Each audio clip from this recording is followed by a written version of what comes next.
One of the easier ways to think about like why this is such a critical move for your business to make is that the landing page or the website has been the conversion vehicle up until this point on the internet. From social, you say, hey, get people to my website, and then they will buy something or they will become a lead. Once we started to use the DMs actually became the conversion vehicle. Because now what you want to do is instead of let me get thousands and thousands of views on my website page, you want to get thousands and thousands of DMs.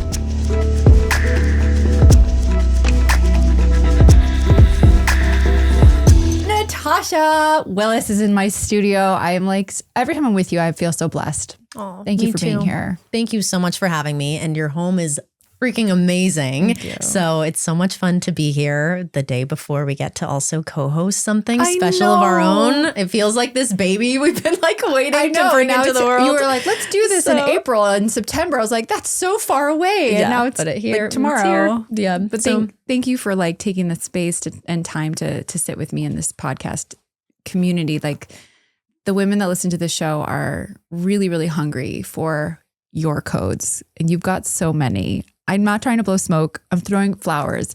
You're one of the smartest people I've ever met. That is so kind. I don't even have words to say. Thank you. Really wish I could be in your brain for like a day. I don't know if I could handle it. It's a lot sometimes. But there's really something to be said about what you have accomplished with School of Bots. It's something that like has really changed the face of so many people's lives. I mean, we're all in this world where we're living on social media. We're using it as a vehicle to grow our dreams, grow our revenue, grow our impact, grow our legacy.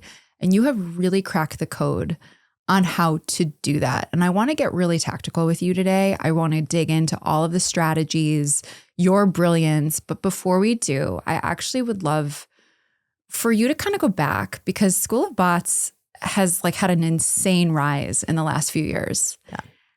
But take me back because I think you were a nomad. You and your husband were like living all over the world, scraping pennies together. I mean, you're an OG spiritual hustler, babe. Like you are the epitome of a spiritual hustler. And before we get into like the riches of your work, let's maybe go back to like the rags. Yeah.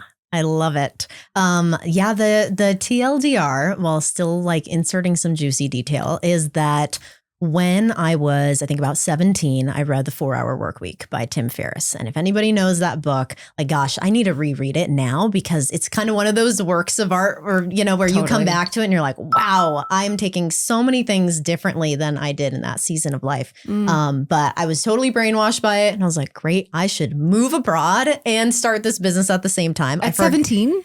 Yes. Although I didn't do it until I was 19. But I read the book and I was like, this is amazing. And so anyways, I enrolled into college and I got about $200,000 in scholarships. And so I was really determined to not be in debt when I went into college. And I went to the most expensive school at the time, which was the University of Southern California in LA. Wow. And so I get there and I'm like, you know, I don't come from much. I think my mom made like 20 to 40 grand a year, like growing up. And so we still luckily like had a home and we lived in a nice area.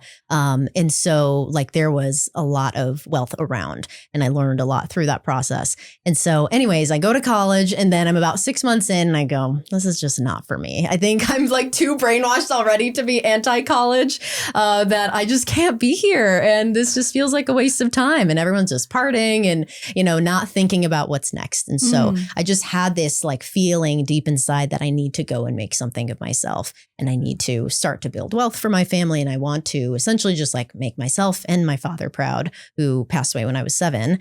And one of the things my mom shared with me later about him was that he had said, I don't want to die an employee. Like I want to make sure that I'm an entrepreneur by the time I pass. And so his passing happened very quickly because he was diagnosed like, and then 6 months later he passed away. But I don't remember like too much of it. It's just these like little bits of information I got later as I was going into adulthood. I'm like, wow, maybe that's where like some of that is somehow DNA, you know, or so universally like just within me. So anyways, at that point then I'm 6 months into college. And so I decided I'm going to take a leave of absence because it was just the cleanest way to do it instead of having to do a bunch of paperwork. And so I decided to leave. And my boyfriend at the time, Kyle, now husband, he was like, well, this sounds like a, great idea. You're going to start this marketing agency. I've done marketing. Like we should do something together. And he was either going to go pursue his own thing or essentially we would join forces. And so we ended up deciding to join forces. We started our business. And then we thought, well, we should get away from everybody that we know and all the familiarity in our lives and just go and essentially pursue this in a new environment. And we lived in like Central California for about 3 months. And then we went to Hong Kong, Japan, Malaysia, Thailand, Australia, and Mexico. And that was over like a year and a half. And so that first year was absolutely insane because we removed all stability from our lives, right? It was like no one local that we know, sometimes even the language. You're in a new environment. So it's like, where am I going to work out? Where am I going to eat? Like all the different things, right? And so it was very identity forming. And I think as soon as we came back to the States, we realized like, maybe we shouldn't have left and we should have like maintained a pillar of stability so then we could really work on the business. Because then otherwise I was so distracted and pulled in all these directions. So the first year we went from 0 to 100K in revenue, which was like good proof of concept, right? And I was like, we can do so much more. And then we ended up moving to San Diego, California. And I've always had a love for speaking. And so I thought, okay, well, there's all these marketing events. Like we should go to these events and I should try to speak and get clients. And that's exactly what ended up happening. And just like serendipitously, the first mastermind I went to, which I got into for free because a friend invited me, it was, I think admission at the time was like $60K a year. Yeah. So like, okay. And this is where all the OGs of like the marketing world were. And some of them were the hosts of some of the biggest conferences in San Diego at the time, like Traffic and Conversion Summit was like a massive one that you probably know of. I think it was like 10,000 or 20,000 people at its peak. And so I spoke there. I spoke at Social Media Marketing World, which was another one. And so all these opportunities then made me realize like, wow, that is something that I really need to like pour more energy and effort into. And you were how old by this time? I was 20. I think I had just turned 21 when I did my talk. Yeah, like that same month. Okay. So it was still a young time. And I was still figuring a lot of stuff out. And so ultimately anyways, fast forward, this business was really my like college education, I feel like. Oh my God. And I you learned don't learn how so to run much. a business in college. Yeah. You learn how to run a business by running a business. Yeah. And then on top of that, it's like my now husband and I moved in together, started the business together and moved away, all kind of at the same time. So I feel like I also got this whole education in like relationship dynamics and like who I want to be. And so it's been very, very formative, but it's an interesting time to be at where I am now because I feel like all that experience now is aggregated and I know exactly what I need to do anything I want to in life. Clearly, you're unstoppable. And you're just getting started. I mean, we're going to talk about your business as it stands right now, and it's insanely impressive. And you are really in a category of one, in my view. And I've been around the block in marketing agencies for quite some time. You started as a marketing agency. What was the sort of decision point that made you go this deep into social media, specifically Meta, working with the ManyChat function? Like, how did that all evolve? Yeah. So in 2016 was when they opened up the functionality to use the DMs as a place to actually conduct business and like talk to consumers essentially, or B2B as well. And so when Facebook opened that up in 2016, it was like this portal of, okay, well now we can talk to people here instead of email or their websites, which was the default prior to that. And so from there, Kyle and I had watched that presentation and we had a couple of friends who were like starting to explore the technology, kind of like now where it's like, okay, everyone's talking about AI, or when crypto came around, or it's like, okay, everyone's talking about crypto. Like, what is this? And so it kind of felt similar where it's like this new technology. How are people going to use it? We don't know yet. It's kind of in its fart app phase, or it's like, it's not useful enough yet, but it's going to be. And so we just bet like everything on that idea and decided from the get-go that we were going to help businesses with this. So that was like truly from the beginning, we've been doing only that and just spending all of our, waking hours essentially trying to deepen the understanding of how to get the best results with it. And you've cracked that code. I mean, I had this like aha moment back, before I met you, like social media let's pray it doesn't get so co-opted by AI. Yeah. Because it's the place to connect human to human. Like there is no third wall. Absolutely. You can reach into your own broadcast influencers, channel. celebrities, CEOs, like with the function of a direct message. Yeah. And that's really become the cornerstone to scale. If you're building an online 100%. business, it's all about the DMs. And you've driven, I want to 97 Yeah, million. we just crossed 100 million. So Wait, this is good what? timing. Yeah, so You we crossed- just crossed $100 million in sales generated purely from the DMs. across all of your clients, Mhm. which is insane. $100 million for your clients in your business through the power of conversation in the DMs. Beautifully said. Insane. So can we like get into this because it's such a big number and it's so aspirational, but like anyone at any stage needs to learn this. 100%. You're really, I mean, I learn from you every day. I just want you to know that. I follow your Instagram. Everyone needs to go follow Natasha right now. I'll put it in the show notes, obviously. You provide so many free resources. You're so generous with your knowledge. I will take your tools and I will like upload them into Claude and be like, follow this script. And I had such a huge success in my like story strategy for FFBS from things that I learned from you. That makes me so happy. It's true. So there's a difference between content that scales and gets reach and content that monetizes. Like, what is the journey? What is the advice if someone's like, how do I take all this content that I'm creating and it's getting views and it's getting traction, but your real message is like turning the scroll into sales. So what is the first thing that you coach your clients on looking at when it comes to their content strategy? Yeah. So whether you have just you working on your own content or you've got even multiple team members or maybe multiple agencies, like whoever you're working with, essentially, you can apply everything that we're going to talk about. So the first most important thing is that you want to make sure that you are, first of all, posting as often as you can. And so with the call to actions, we used to think, okay, we should not put them in every single post, every single story, because that would dilute maybe the effectiveness of it or kind of burn out, your audience, quote unquote. And that was actually what the data told us. However, in 2025, like mid 2025, this shifted completely. And what we're seeing now is that overall for the month, if we just look on like a monthly basis, we get so many more leads and so much more revenue, usually 2 to like 3.5x is what we've been able to measure if we have a call to action in every single post. Now, that doesn't mean that you need to say the call to action in every single video, but it means that you have it somewhere in the caption, like at bare minimum. And so we can kind of start there and then move into stories because they're a little bit of their own world. Yeah, and break down ManyChat as you go. Yeah, absolutely. If anybody's not familiar with ManyChat, it is a software that allows you to connect your DMs, connect like a CRM, like email platform almost to your DMs. So you can think of it like, hey, I'm sending out these emails, but they're DMs instead. It's like what really you see when someone's like, comment money and I'll send you my free download. And then you get the DM from that account that's like, hey, what's your name, email. Then you're growing I think I've grown my email list by like 10,000 people via ManyChat that's awesome. in the last few years since I met you. Yes. It's such a powerful strategy. So you see it everywhere on social media. That is the ManyChat function that's like $15 a month. Yep. And it can change the course of your entire business. Continue. 100%. Yeah. Thank you for doing that. Cause I was recently on another show where it's like, okay, no one knows what this is. Like I need to, I'm just so in my own world sometimes. Same. Right. So, anything like that we can break down. I want to make sure that we do along the way, but to come back to the posting strategy. So very first thing that we do is we look at, okay, how do we like make sure we have enough traffic? And so if you are not already posting at least a couple times a week, which could be at bare minimum 4 times a week on your feed, first focus on that because the ManyChat automations are really helpful to have alongside that. But if you are low on like time and resources right now, the best thing to do is like first increase visibility and then you can add that in.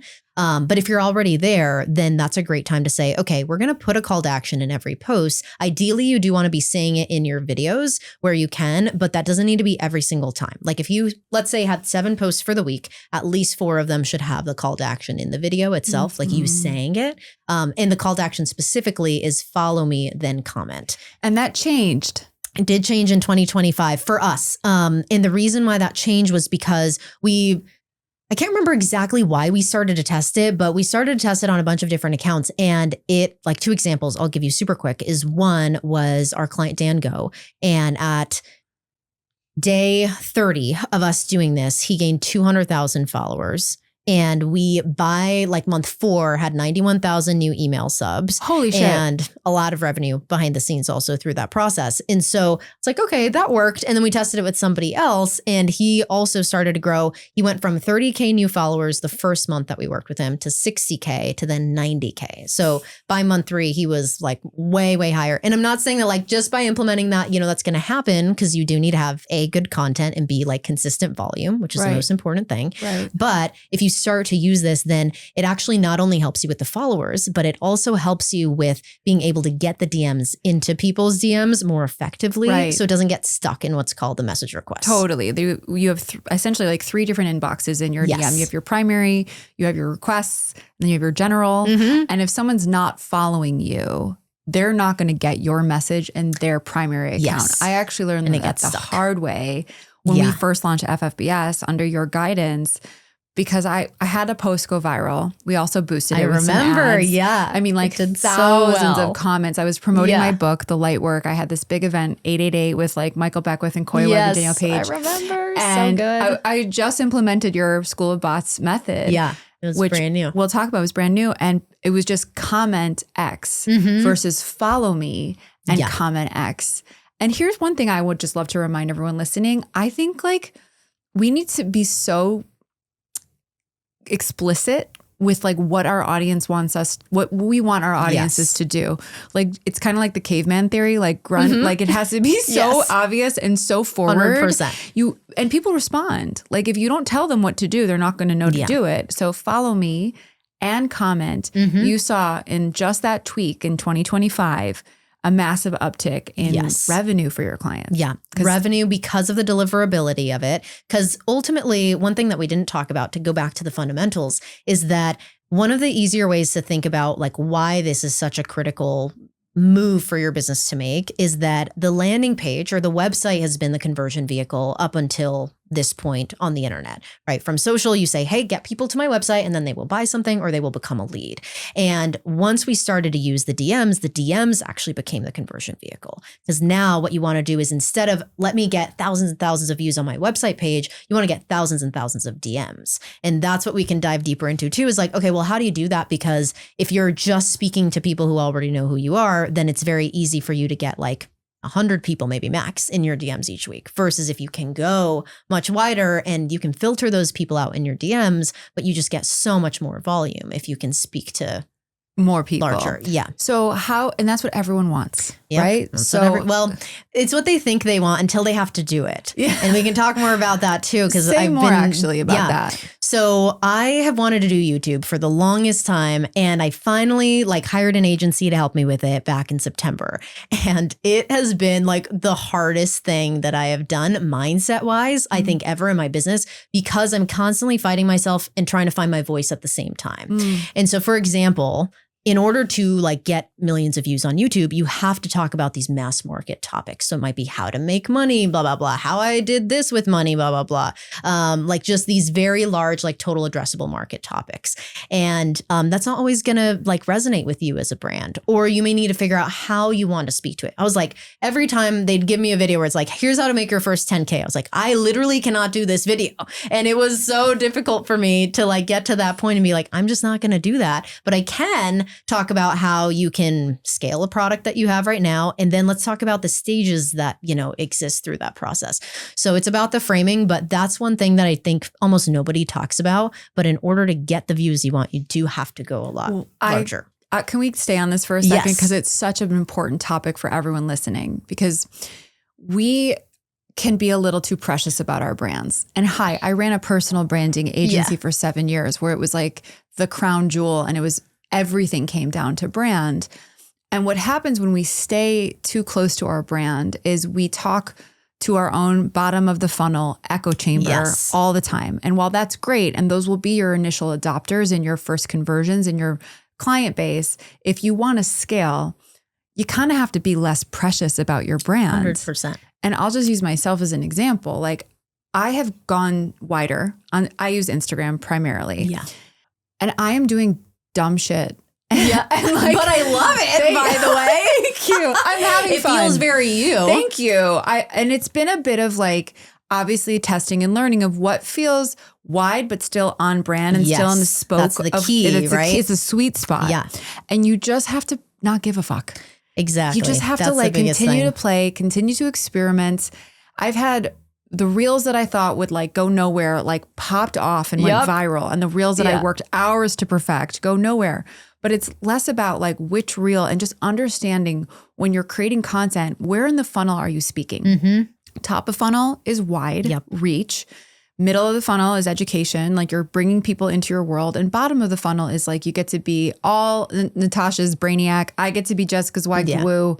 I get to speak my own language to my people who are going to love no matter what I post. Mm-hmm. But if we stay there, we're not going to scale. And I think having that vantage point while you implement a tool like ManyChat, 100%. It's 1 + 1 = 3. So with all of this in mind, what is the ideal posting strategy when it comes to implementing the DM component, getting people into your actual world? Yeah. One easy framework people can use is if you're already posting more than 3 times a day or 3+, then you want to be putting it in every single post. Why is that? Because it's going to give you more shots on goal. So in other words, as Instagram is, it's almost like run more ads than less ads for the people who understand paid traffic, or like just in general, it's like the more stuff you put out there, the better. And more non-followers are seeing your posts continuously as Instagram's moving towards the interest graph. Yeah. Just like TikTok has, right? Where TikTok is way in that direction though. So much so to where a lot of people, like for example, our clients who might have 3 million followers on TikTok and only 1 million on Instagram, Instagram is still 70% of their revenue. And the reason why is because they can't reach the people on TikTok predictably and sustainably. And they keep posting there and it's bringing in traffic, but it's not predictable enough. Whereas Instagram, you're still getting some of the follower reach, especially with things like stories. And so that helps a lot with that. Got it. So to go back to that, if you're 3+ times a day posting, then put it in every single post caption at minimum. And then if you are less than 3 times a day, so 1 or 2 or a couple times a week, then do it every other post. Got it. And when it comes to types of posts, messaging, style, carousels versus reels, can we break all of that down? And what seems to be, because you're so up to date with like data and trends, what seems to be the most high converting content right now? Yeah, there's only one account that I have seen, actually a friend of ours, I won't name her just in case she doesn't want her metrics out there, but she was with us a couple months back at a party and she showed us her Instagram and she gets 60 million views a month and is the like category of one in her space. She is the only person I have seen have carousels consistently that reach 97% non-followers. Most accounts, almost actually every other account, sorry, not even most, only reach about 3% non-followers and it's 97% followers for carousels. So carousels are great for conversion, for converting, kind of retargeting almost in that way. And so a great carousel strategy is take a reel that did really well and just turn it into a carousel and even do that multiple times with different angles.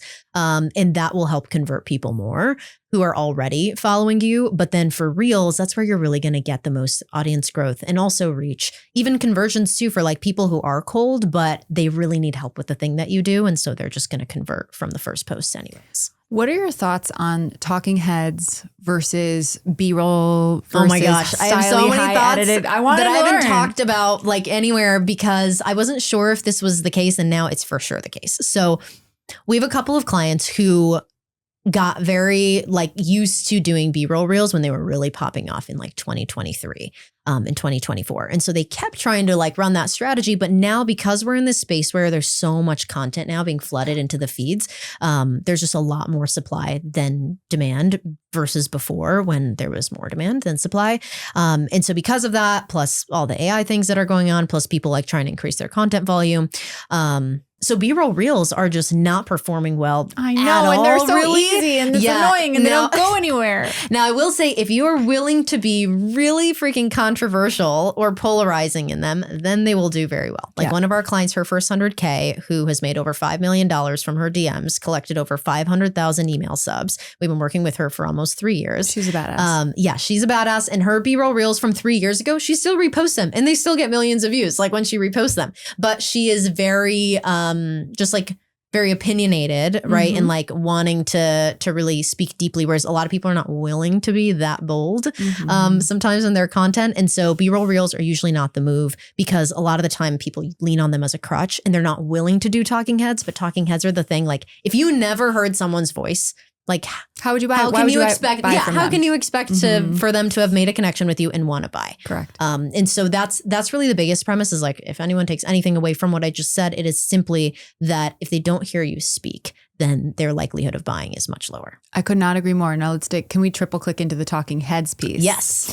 Because do you have a data or point of view on the ideal style of a talking head? Like we all know the hook, but like, is there a certain length? Is there certain angles that work, settings? I mean, we all know authentic content like works the best, but what have you seen performing the best when it comes to talking heads? Yeah. So I will say the thing that, like, if I look at some of our top posts, so the highest one has 220,000 comments on it. And the lowest that I'm thinking about in this current realm has 26,000 comments on it. And so all of them are talking head about 60 seconds. Okay. And they get to the point very, very quickly, right? And the whole thing is to get people into the specific offer that we're going to give them at the end, which is typically a free download. And so if you can frame your content around that and make sure there's a really strong bridge between the concept and then what they're going to get, then that is what allows, first of all, like making sure it's a good piece of content, and then getting just like insane conversion rate on that post. Wow. And now not every post can be a banger like that. It's just not going to happen. But I will say that our clients, like Dan Go, who I was mentioning is an example, like and depending on when you listen to this, right, maybe the content strategy has shifted, but like his talking heads still do really, really well. And all of our clients who also do talking head in that style where it's edited, they're speaking to the camera, either casually or production, like higher production, it's still the best when it's 60 seconds, leads directly to the offer. I always want to add, because I know my community and they're listening. They're like, some of them are, I call them my hiders. Yeah. They're like, I don't want to show my face. We're getting more used to it. I will tell you that my ads team, when I was in all my launch seasons, are like, Jessica, you have to do talking heads. I was like, fuck you guys. Yeah. Like talking heads are so heavy. They're so, I don't know what to do. I don't know what to feels say. like a lot. Yeah. But I've hacked it, and it's practice, and it's putting in your reps. Exactly. And not giving a fuck. And not like giving a fuck. Said. That's honestly the biggest thing. Seriously, if you have a random thought, pop open your computer or open your phone and just start riffing. Even if it's like 2 minutes, send it to your editing team or like cut it down yourself. Find the extracted best 30, 60 seconds. To try and not be so polished is like the magic of it. I also found a hack. I'm sure you already know this.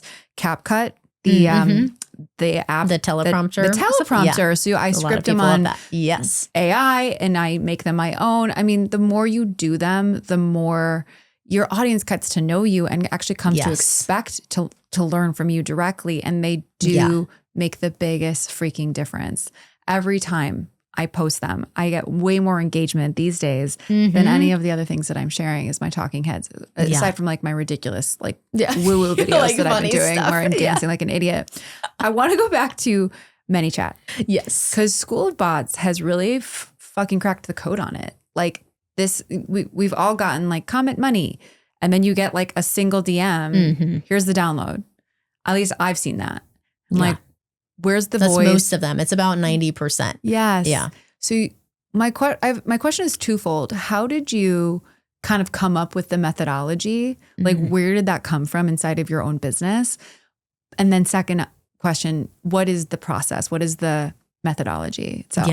Yeah. So we came to it, I think it was like really early on. One of our first clients, Mind Valley, who is pretty much the number one personal development company in the world, if anyone's not familiar. And I think at this point they're doing like 150 million a year. They've always had a really impressive business content wise and really cracked the code on like evergreen webinars leading into a course/membership sale.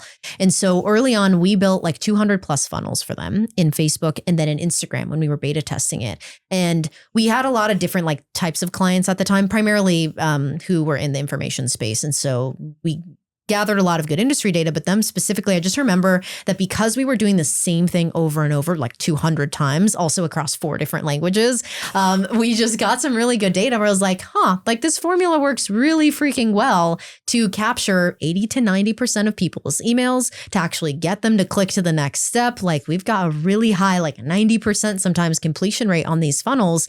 And we need to really like study that and reverse engineer that. So I remember that was one of the many examples that we pulled from to ultimately decide, okay, let's standardize this and like create all these different playbooks. And so now we have 30 different playbooks that we run and are constantly updating for everything, right? It's like, I just mentioned a webinar. There's 6 different webinar playbooks that we have, like depending on how you're going to do the webinar. And is it live? Is it evergreen? Like what type of evergreen? What type of live? How many? So anyways, that's how we ultimately came to it. Is at this point, we've sent over 400 million DMs on Instagram. And so there's a lot of data that we've been able to pull from. And that is just like one of those earlier moments that really helped us be able to do the same thing over and over again so many times that we were able to, find the formula. Yes. Yeah. Exactly. Okay. So what's the formula? And so formula wise, if we look at just like overall, I think it'd be helpful. What use case do you think would be most useful for people? Like, cause you have a number of different funnels. You're kind of familiar with what we do. Like for your audience. Let's use FFBS. Okay. I mean, so I go through my high ticket launches twice a year. They're live launches. They're consolidated in like a lead up and then an open cart to close cart in a matter of like 6 days, where I make the majority of my revenue for the year in 6 days. And we rely so much of it is on Instagram. And is it webinar or are you doing the paid offer on the front end? It's a 3-day masterclass. Okay. It's a free 3-day event that leads into a high ticket program. Yeah. So I learned from you, back to brand, knowing your voice. Yes. And like really backing up even before you launch anything. This is a long game. There is no hack, as I say all the time. You have to build community. You have to build relationship with your audience. You have to offer value, nurture those relationships.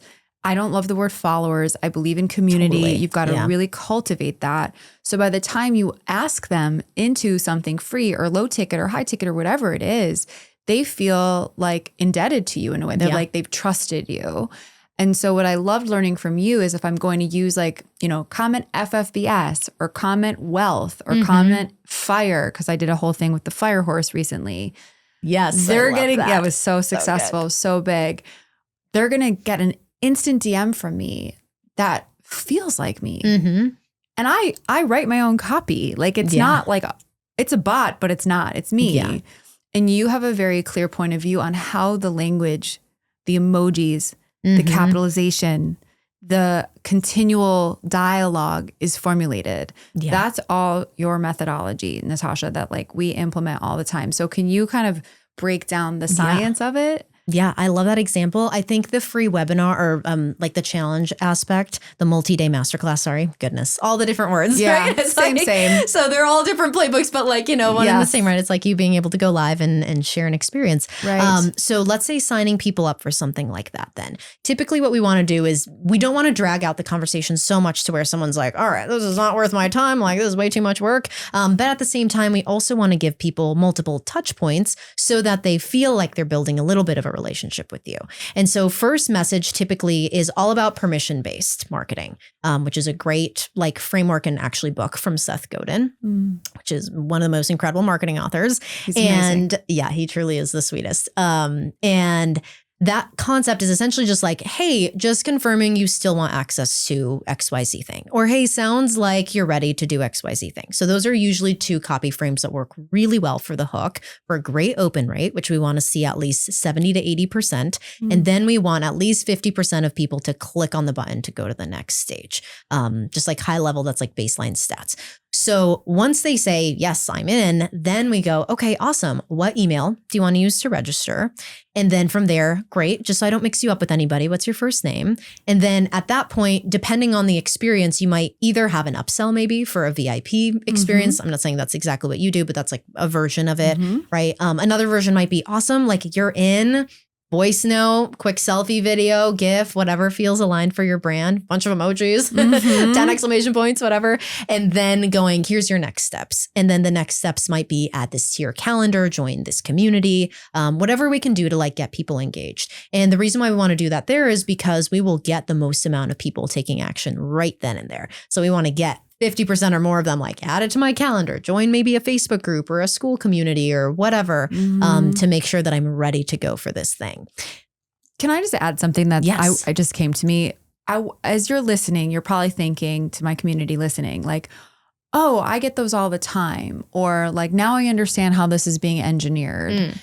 And I would love to just invite everyone who is sort of on the consumer side. I mean, I'm hoping you're taking notes as the creators, but that this is like the time and energy that online entrepreneurs or any business owner ideally should be putting into their customer experience. Yeah.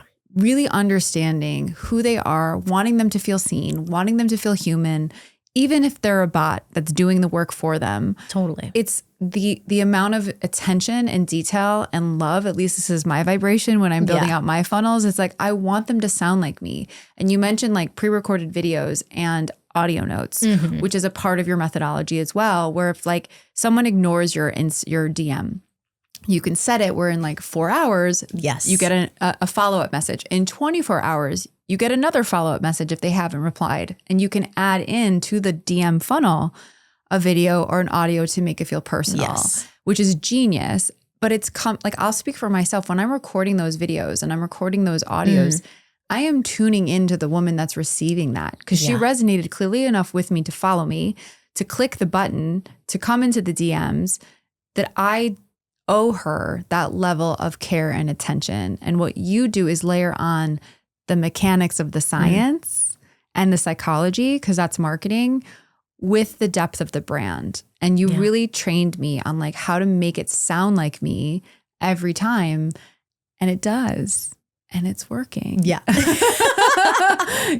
So take pages as a creator and a consumer as you're listening to this. Yeah, because what you're doing is like working so much so that you've driven $100 million of revenue into people's businesses, which is insane.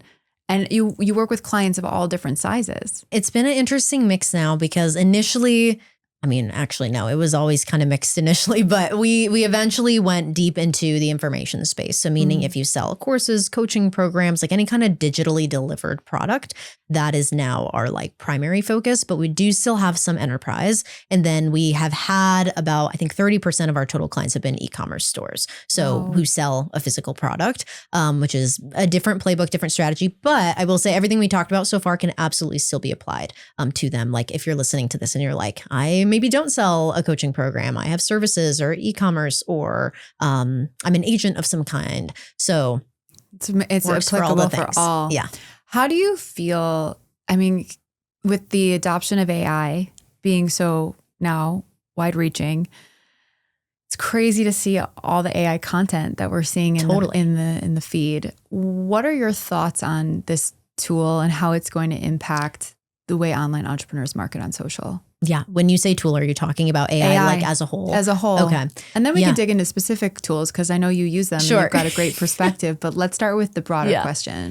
Yeah. Well, you mentioned earlier that like we were talking about talking heads, right? And how that really helps you connect to people. More so than ever, we're seeing the rise of that content of the yap, essentially, as, the trendy call it, where that is actually the most raw form of content. And hence why it's doing like better than ever before is because it makes you feel like it's an actual human. Yes, AI can replicate, pretty much anything, but the whole point is like your brand is yours to protect. Nobody else can do it exactly like you. Even if AI goes and like copies your likeness, like it still came from you.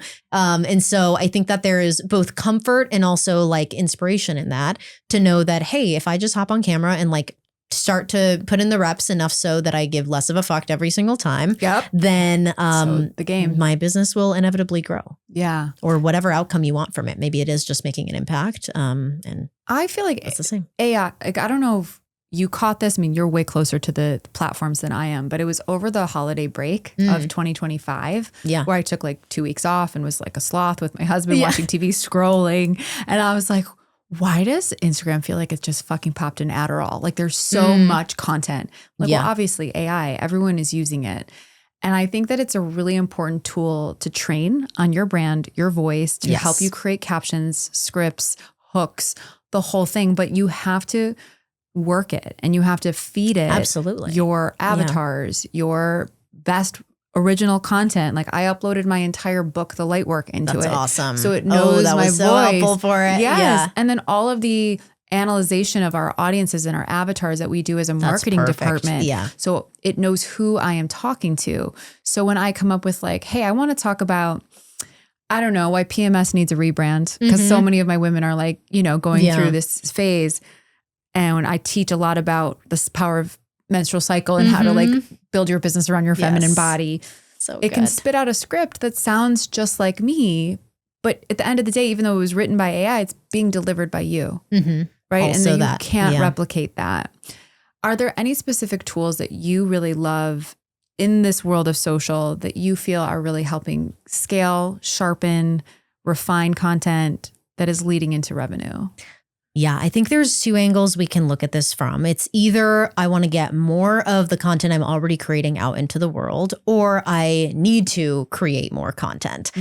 So if you are in the camp of I'm already creating, one of the easiest ways that you can amplify is simply by auto posting on every single platform. Wow. And so an example of that, there's a couple different platforms you can do it with. Blotato is one as an example. It's got a funny name, but it's a great platform. They all have funny names. They do. And that one was created by a content creator who has amassed, I think, millions of followers at this point. Sabrina Romanov. Hopefully I'm saying her last name correctly. But that tool's great because you can literally just pop in there.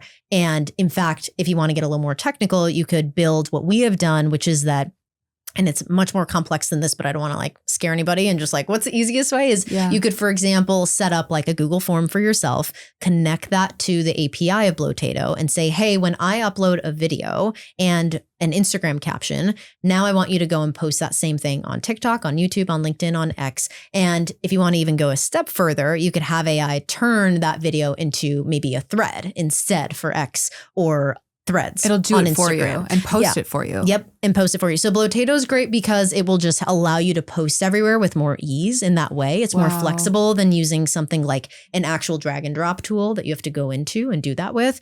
So that's a great one for any teams or solo creators who are already posting content. It's just like, why aren't you posting everywhere? Well, because it's a lot of work. Well, what if you just had to upload once? And if you just upload once, then, you know, it's everywhere. Right. And then, the first thing that I had mentioned was, okay, what if you're not posting enough right now?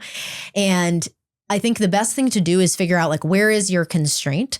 Because for everybody, it's a little bit different. And sometimes it's in the ideation phase of like, I don't know if my idea is good enough. Maybe I don't spend enough time on social, or I just have no idea. I haven't done it enough. Second might be the scripting piece. People might get stuck on like, well, what exactly do I say? Like, how do I not look like an idiot? You know, I maybe have some credibility already as a business. I don't want to look dumb to people who know me.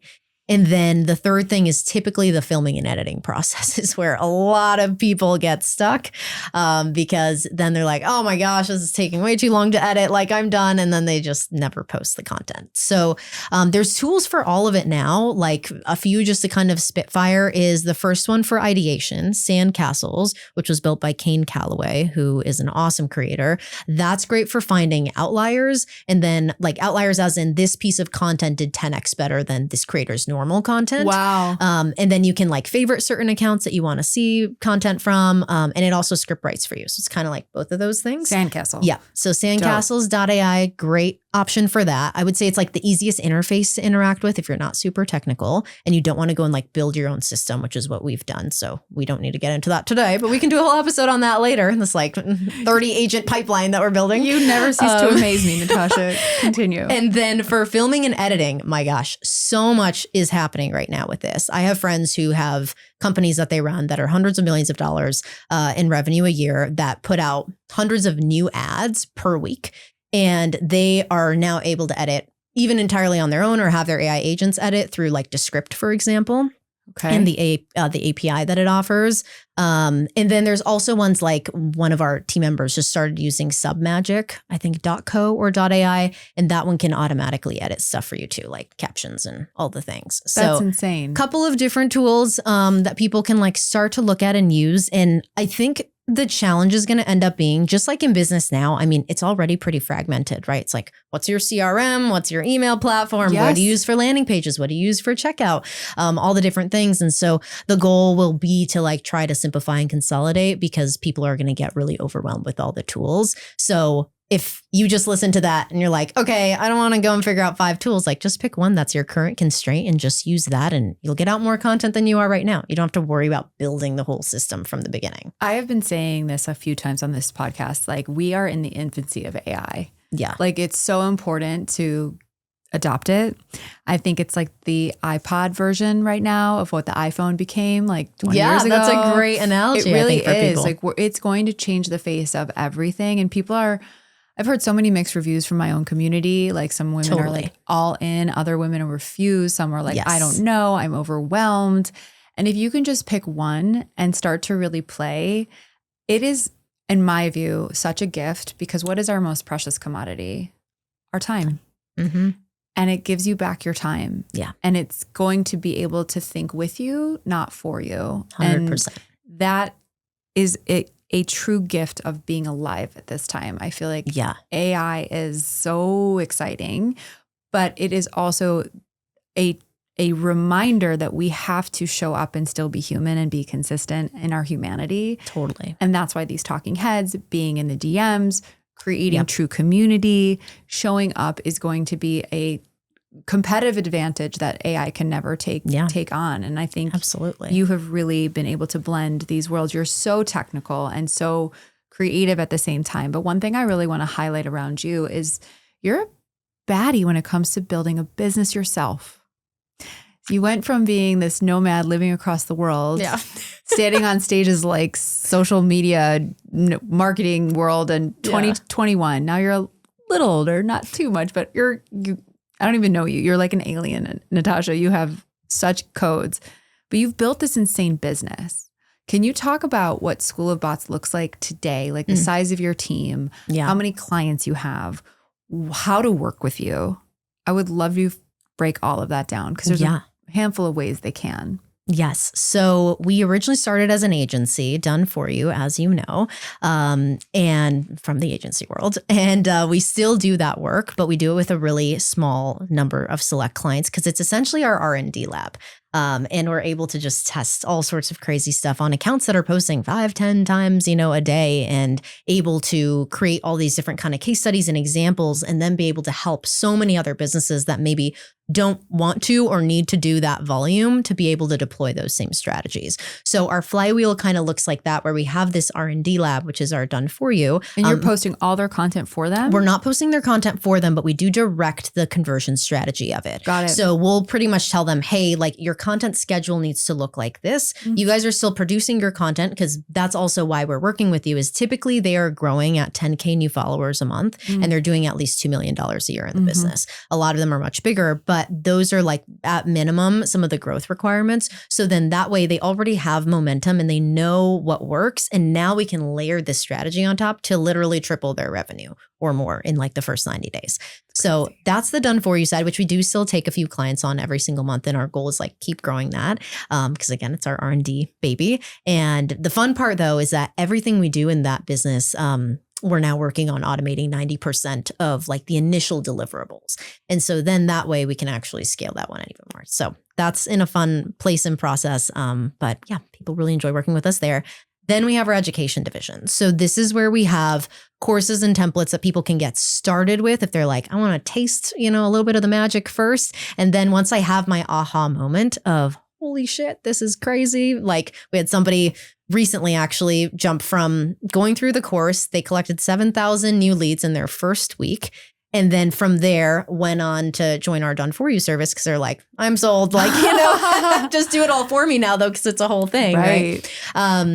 And they have huge like potential to scale. So that makes sense for them. And then we have our coaching programs. And so that is, for example, what you went through, where our team helps you install parts of our system that are most relevant for your business model. Because like I said, we have over 30 different playbooks that we run and over 400 million messages of data. And so not every business needs like every single playbook.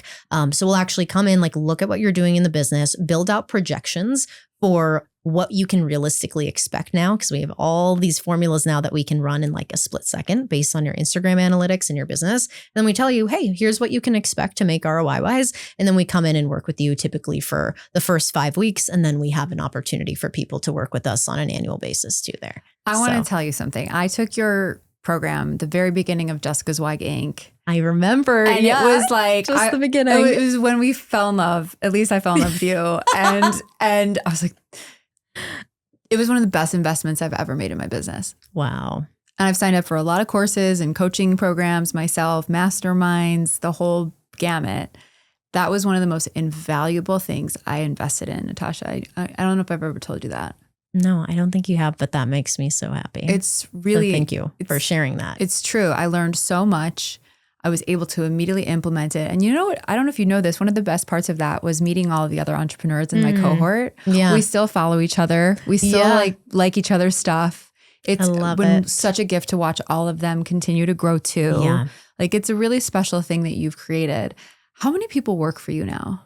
So right now we are 15, believe it or not. We're actually not even that big. But that's still a sizable team. It is a sizable team. And what's been really interesting is like this year I expected us to grow to somewhere between like 30 to 40 people. And I actually don't think that we have to do that to achieve the growth goals that we were expecting. So we might still do it just so we can scale even bigger. But so much has now shifted where like, because we've been documenting things for years and years, just plugging in AI has proven to be just really fast and like not easy by any means, but like simpler than we thought it was going to be. Yeah. And so, yeah, wow. See what the end of the year looks like. But yeah. And you're the COO and your husband is the CEO. Is that still the case? Yeah, that is the case. We're actually talking about like, okay, what do we do kind of going forward as like so much is like shifting for us?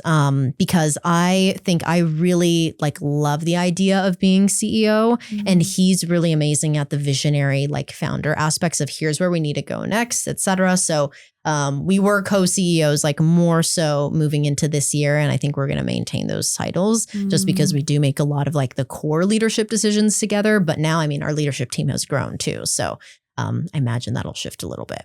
What have been some of the toughest lessons you've had to learn as a business owner, growing a team at this rate? I think one of the biggest things when you first start to grow your business is your ego comes in, right? And says, oh, I've got this big business now and I've got this team and I want to keep growing this team for the purpose of just saying I have XYZ maybe people on the team or, you know, that and I actually went back and kind of looked into this more because I was talking to actually her first 100K, Tori Dunlap, about this because we had a similar experience where it was like, oh, you know, I've got this big business, all these people work for me. And it's the completely wrong metric to look at, obviously, because then you're like, okay, well, you know, what's your profit, for example, as one question. But what's been kind of interesting is if you think about leverage all throughout history, for a very long time, it was labor leverage that actually made you the most wealthy. Because if you had thousands and thousands of people under your command or employ or whatever ownership, then you had so much, you know, that you could do resource wise, and therefore you made a lot of money. But now leverage has changed so much over the years from software and media, capital, and then of course, even things like partnerships and whatnot can be looked at as leverage now. And so the number of like people who are working for you is actually not the most impressive thing that you can share about your business anymore. But I think that was a hard lesson for me where it was like almost this like primal thing, right? That was within me. And then I realized like a year later, because we got an in-person office and we hired a bunch of people in person and we shut the office down. And I was like, okay, I learned my lesson around like having some kind of ego maybe around the number of people, you know, that work for you. I so feel because it's just, I mean, I've got a friend, we were just talking about her earlier. She's 5 people who are not even full-time on her team and she's making $23 million a year. And so the fact of the matter is that, I mean, there's one-person billion-dollar companies now too that are emerging with AI. So I think that was one of the harder lessons for me that I'm so grateful I learned pre-AI as well. Yeah, I went through that lesson too. Yeah. Big team, big office, top line revenue, none of it matters. It actually costs you more of your peace to actually have all of those things moving. Absolutely. On this topic of like mindset, what do you think? People are looking at all of the accounts, the big follower growth, the success metrics, and there's a desire to have, you know, to want to elevate to that stage as well. And we've talked so much about strategy today. We've talked so much about tactics today. You work with some of the biggest names in the game. What is the difference that you see in the mindset of the entrepreneurs that are scaling and winning at exorbitant rates and numbers like you've mentioned, and those that aren't? Yeah, they're willing to reinvent themselves every single day if it is required. And I know you have shed so many different skins over the years and moved into so many different identities, and you're in a really beautiful one now, but things are going to look so different in probably a couple of years. And then after that, right? And so what I've found is that the people who win the most are willing to be beginners at almost anything. And it's really showing with AI right now as well, because you see a lot of people who are more resistant. They're not willing to be beginners. They're not willing to kind of go back to the drawing board and say, okay, I've got to learn this thing from scratch and look really fucking stupid to some people and have to defend myself to some people, so on and so forth. And it's the whole content thing of like not giving a fuck that a lot of people have a hard time with. And so there's a lot of people, for example, who have run ads for their entire business lifetime, and they have a hard time with content because they're not willing to just hop on and be raw and like be bad at something again for the first time, maybe in a long time. So that is a number one trait, like above all else. Like coachability is right alongside it, but in order to be coachable, you have to literally be willing to step into an entirely new reality of your life and who you are and how you act every single day. Totally. Humility. And I love that. It's really true. Like if you're scaling a business with anything, but in the world of entrepreneurship, I think if you're less than 10 years in, you're still a startup. You're still a new business. Yeah, totally. If you look at like the standards of industry over the last century, if you're under 10 years in business, you're still a new business. If you're under 50 million, you're still a small business. According to, the statistics of our country. I think having the humility and the knowing that you're going to be a different business every 6 months because you're going to be a different person. Yes. And you have to be willing to, back to ego, let that die, learn your lessons, learn them fast, be willing to be uncomfortable and be willing to like not make it perfect every time. Yeah. And the beauty right now is like nobody wants perfect anyway. That's like kind of the magic of what's working. And that you stay grounded as an always beginner. I think that is a massively beautiful piece of advice. And so needed to hear, because I have this theory that none of us really know what we're doing. We're all figuring it out as we go. Everybody. Absolutely. You hear it from everyone. Yes. Where they're like, I have no idea what I'm doing. Yeah. But you're figuring it out. And I think one piece that is left unsaid that I struggled with for a long time was the decision framework aspect, though. It's like you might not know what you're doing, but you have good decision frameworks to make the right decisions and move faster. And so that is also, I think, a really big learning that maybe people just don't talk about enough. Yeah. And now AI can literally help you with those things as well. Be like, hey, I made this decision before. It was a good decision. Break it down a decision framework for me and help me apply that to the next thing. What's next for you, babe? Where do you see yourself in like the next 5 years? Yeah, I think I'm finally at a place where I've accepted, speaking of shifting identities, is like I've accepted, okay, I've just been like such a pussy for not building my own distribution network. And like I love speaking and I love teaching and all the things, but I think it was the whole like, how do I speak to a larger community of people who don't know who I am, don't know what I do, et cetera, right? And so I just like have been behind the scenes for so long. I've done like big podcasts and over 300 like speaking engagements and stuff. And like I know that's what I like to do, but it's always an ebb and flow. And so now we're finally seriously building out our content team and like doing all those things. For your brand. Yeah. So that's really my biggest thing over the next 5 years is I've realized like distribution is really all that matters because business is the same at the like end of the day at the top of the game. It's like any business you have, it's always going to be about the people and the systems. And like ultimately you're doing the same stuff. So I don't need to be married to the business model I'm in right now or the type of business that I have. It's just about like, if I build this distribution network, then now I can have any kind of business that I want. And we will always have more demand than we can supply, which we're technically already in right now. And so I think it's also been something too, where I'm like, how are we going to like grow and do all this? But I feel really supported now with all the new hires we've been making this year. And you feel good about your team. I'm like in a really good spot right now with all the pieces. So I'm so happy to hear you say that. Thank you. That's not it's taken a long time. I know, babe. to get there. Takes a lot Get of some trial. good fucking talent. Yeah, trial and error. Your people Yeah. your business is only as good as your people. And I also believe there's a layer to that. Your business is only as good as your leadership team. Absolutely. And that's really like such an important thing to get right so that you can fly as the founder. Yeah. And the first time I saw you, I watched you on someone else's webinar. Yeah, you had mentioned that. And I was like, her. Oh. And no, I've seen you step into the light. Well, and that's where you should be. Appreciate that so much. It's amazing. I'm so honored that you're here, that my audience could get to learn from you. I mean, you are like, again, I'm not blowing smoke. I'm throwing flowers. One of the smartest people I've ever met. And one of the last things I just really want to amplify for those that are interested in Natasha's work, go check out School of Bots. We're going to leave it all in the show notes. You really like, this is something I feel like you and I have in common. You really want people to win. Yeah. Like your success is other people's success. Totally. Almost a little bit too much. Like I know you're into human design and all the things. And so I've really been digging deep lately. What are you? I am a 1-3 generator. Oh yeah, you're sure a generator. Yeah. So it's like every day I'm like, all right, what am I fucking up right now? And like I'm having this problem. It's like, it's your 5818 correction cue or like whatever, you know? So I just talk to Claude every day about my problems. And I'm like, oh, perfect. Okay, cool. So anyways, but one of those big things for me is that, I take on people's problems a little bit too much. And I'm like, all right, how do I like look at your business as if it's my business, so on and so forth. And so I think once I become aware of that, it's like you said, it is a superpower though at the same time. It really is. Of being able to understand it, but it takes a long time to get there. Important to find like where you end and other people begin. I love that description of it. It's real when you have a servant heart, you know? Yeah. But there is a code of sisterhood that I walk and you walk it too. There's actually 2 codes, generosity and reciprocity. And you really, every time I've ever needed anything from you, you're always there. And you're so generous with what you know and who you know and your support and the way you cultivate reciprocity amongst women. You really walk that. And I just, as women who are listening today enter your world, like know that that's Natasha's frequency. I know her like data-driven, insanely analytical mind can be like, scare you. But you're a sister.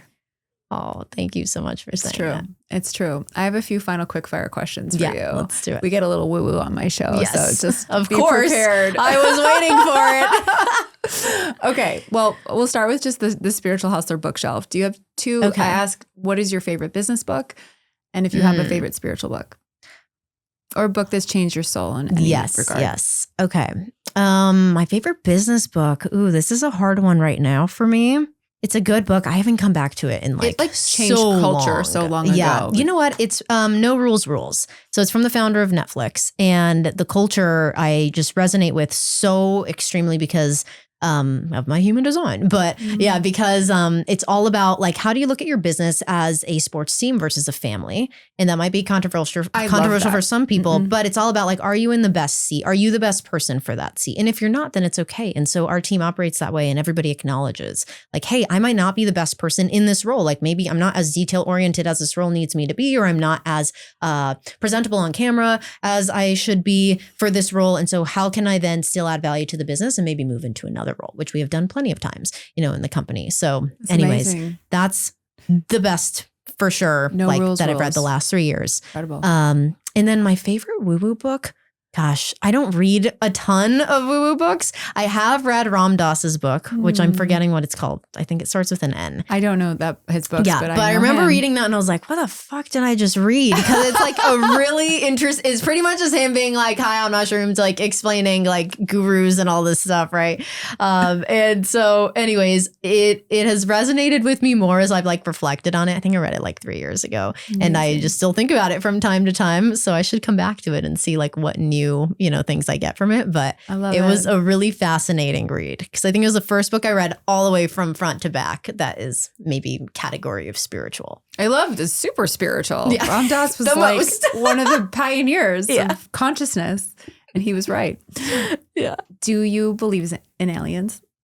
Well, I do because of you. Prior to, I think the thing for me is that I will believe in almost anything. Like, for example, so many people are Christian, right? And we're just like, if Jesus Christ just like appeared right there, I'd be like, all right, like that's now happening. I don't think there's very many things that can surprise or like shock me because I don't really process things as much in the moment. I'm more like stoic in the moment. I'm like, okay, let's like, what's the analytical, like pragmatic thing to do? And then later I'm like, okay, so how do I really feel like about that thing? But yeah, I mean, aliens make so much sense. You're looking at one. I mean, I know, but I've learned about all this from you. So the word alien, I might switch up the question because it can be kind of polarizing, that word. Totally. And I've also been told that in a good way for social engagement. Yeah, definitely. Nothing will help you pop off and go viral like saying you're an alien on the internet. I'll tell you that. But so great. It's like, I've heard that they don't like to be referred as that because alien is it actually has like a negative connotation. Yeah, I was going to say it does. It's more like extraterrestrials or higher beings. And we can talk about this offline, but as somebody that loves the data and like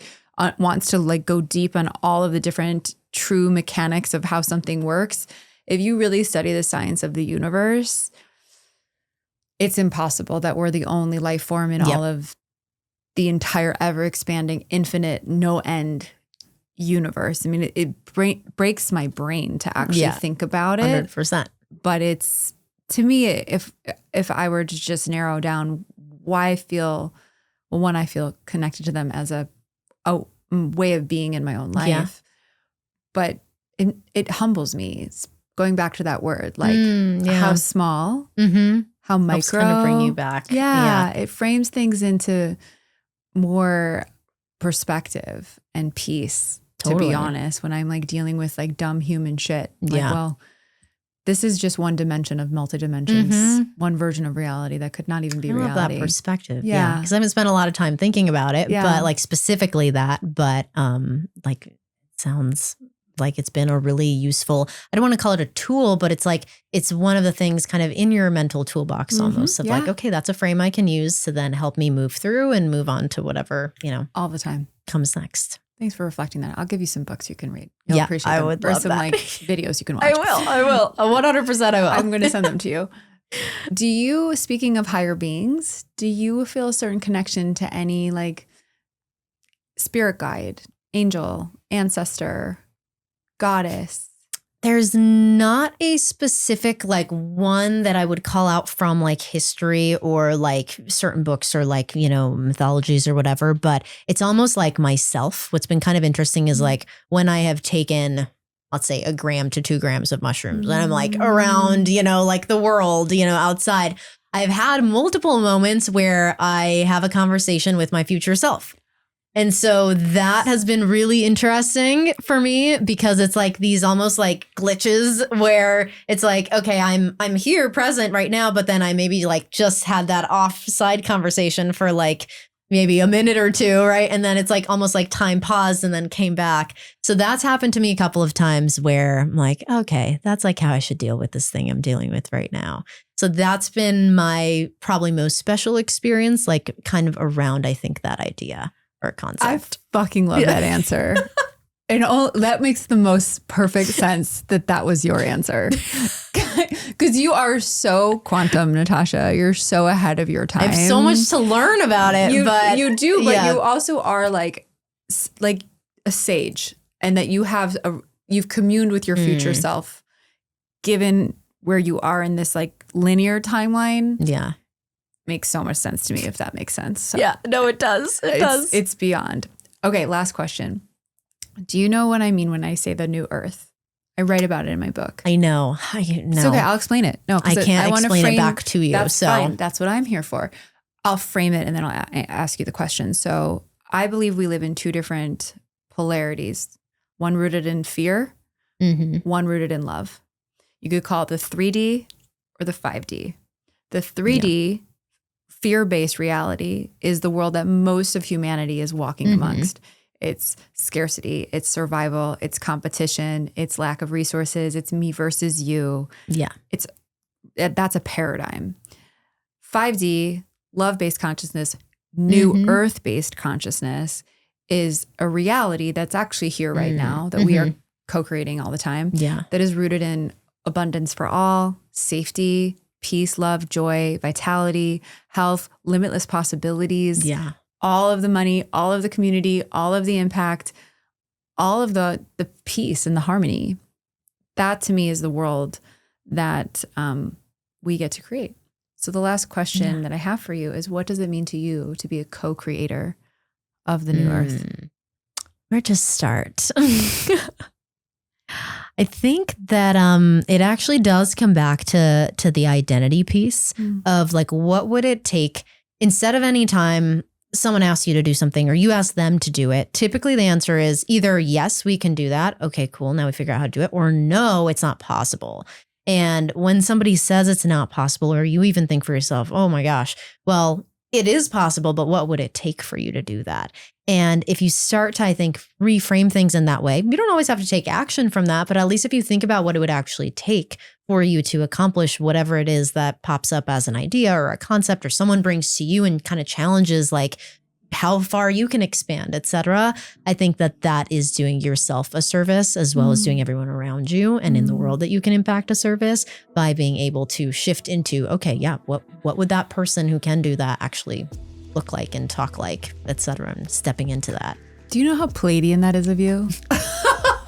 Only makes sense. I'm just going to leave that it it would there. come to me. No, that's so, like the Palladian point of view is thoughts are things, that we decide who we are, that we are truly limitless. And when we can really, truly click into that consciousness, we do change the world and we create more possibility for other people. And that's who you are. And that's who you're working with are the light workers. And I'm so grateful that I had you on my show today and that I know you, that I call you a sister. And every time I'm with you, I'm upgraded. And I know my community absolutely felt the same today. So thank you for being here. Thank you so much for having me. This was so fun. I love you. I love you.